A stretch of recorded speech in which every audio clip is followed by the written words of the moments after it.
kasih Anda masih bersama kami dalam Berita Papua hari ini.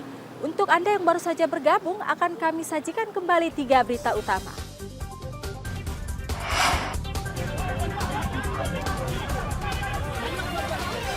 Unjuk rasa penolakan program transmigrasi di Manokwari, Papua Barat nyaris ricuh. KPU Kota Jayapura libatkan 130 pemuda melipat surat suara. KPU Merauke utamakan distribusi logistik pilkada ke wilayah terpencil.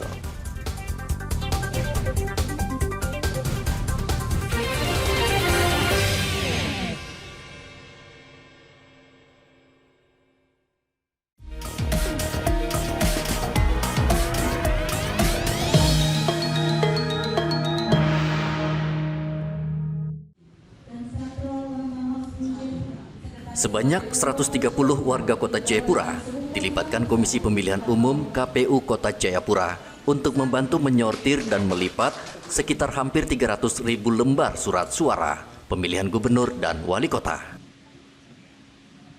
Mereka serius bekerja mengecek lembar demi lembar surat suara di gudang logistik KPU Kota Jayapura.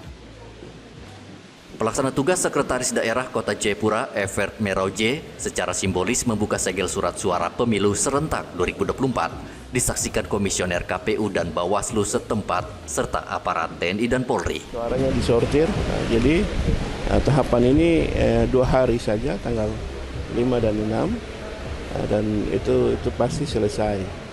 Kita berharap sortir ini sangat penting. Kalau ada hal-hal yang tidak jelas ditanyakan langsung kepada KPU atau petugas yang ada, sehingga jangan ada kesalahan. Terus kedua, mengenai kalau yang sudah rusak dilaporkan juga, laporkan sehingga jangan masuk ke dalam kotak. Kalau sudah di dalam kotak, tahapan berikut akan dikirim ke distrik, sehingga sehingga ketika suara yang kita hitung itu ada suara yang baik, kertas suara yang baik dan tiba di distrik tepat pada waktunya dan siap untuk dipakai pada hari-hari. Ketua KPU Kota Jayapura, Marta Pina Anggai, mengatakan KPU melibatkan generasi muda dan gereja yang sudah berpengalaman melipat surat suara dan targetnya proses pelipatan surat suara ini selesai dalam 2 hari. Kami libatkan dari gereja, dari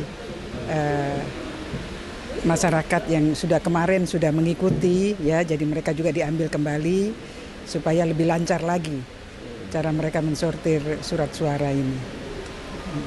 Untuk anggaran pilkada, bagaimana, sudah aman? Anggaran kami sudah diberikan bantuan dana hibah dari Pemda sudah 100%. Sudah 100%? Sudah 100%. Ya. Persiapan untuk kedua, bagaimana persiapan KPU sendiri? Kami KPU sudah siap untuk melaksanakan pelaksanaan jalannya pilkada, untuk pelaksanaan pilkada tanggal 27 November tahun 2024. Sudah kami siap.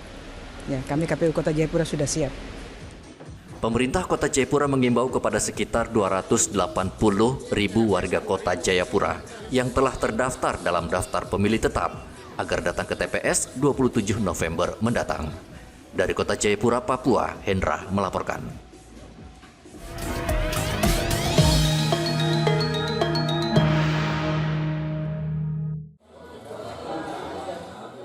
Bulan November ini sebagian wilayah di Papua Selatan sudah memasuki musim penghujan. Dan kondisi ini tentu akan mempengaruhi tahapan pilkada yang tengah berlangsung. Untuk mengantisipasi cuaca buruk, KPU Merauke mengutamakan distribusi logistik di 6 distrik yang berada di kawasan terjauh dan terluar karena medan dan transportasi yang sulit. Menurut Ketua KPU Merauke, Roske Bubun, logistik pilkada untuk 6 kawasan tersebut sudah harus tiba di lokasi pada H-10 atau 10 hari sebelum pencoblosan.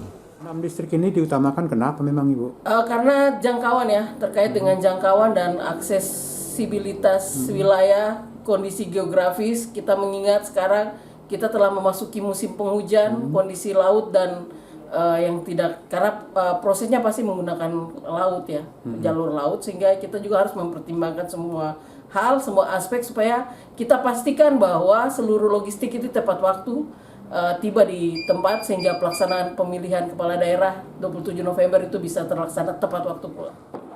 Sementara itu, Polda Papua meminta jajarannya mengantisipasi daerah yang rawan konflik saat pilkada di Papua Selatan, yakni kawasan Pegunungan Tengah dan Papua Pegunungan. Kapolda Papua, Irjen Patrice Renwarin, mengatakan ada sejumlah kabupaten yang masyarakatnya mudah tersulut konflik, sehingga perlu ada antisipasi tambahan. Yang rawan di daerah Papua tentunya di wilayah Papua Pegunungan ya. 14 kabupaten, lagi 16 kabupaten di wilayah Papua Tengah dan Papua Pegunungan. Ini terlalu banyak kesulitan di sana. Ya. Baik geografisnya, kemudian juga adat istiadat budaya masyarakat yang ada di wilayah pegunungan yang rentan penyelesaian masalahnya lewat mekanisme budaya perang. Ini tidak bisa dihindari. Kalau kemarin-kemarin kita masih lihat Papua utuh, sekarang Papua teman-teman kita, saudara-saudara kita di wilayah pegunungan dan Papua Tengah sendiri, mereka sudah mulai memilih calon gubernurnya sendiri. Artinya bahwa di sana ada beberapa suku-suku besar yang punya calon-calon kuat yang maju baik sebagai bupati, wakil bupati maupun gubernur. Ini yang menjadi unik dan tantangan tersendiri buat kita untuk melakukan pengamanan dengan berbagai cara yang kita sementara sedang. Kapolda Papua berharap pilkada serentak yang berlangsung pada November mendatang berjalan aman dan lancar. Muhammad Ridwan melaporkan dari Merauke, Papua Selatan.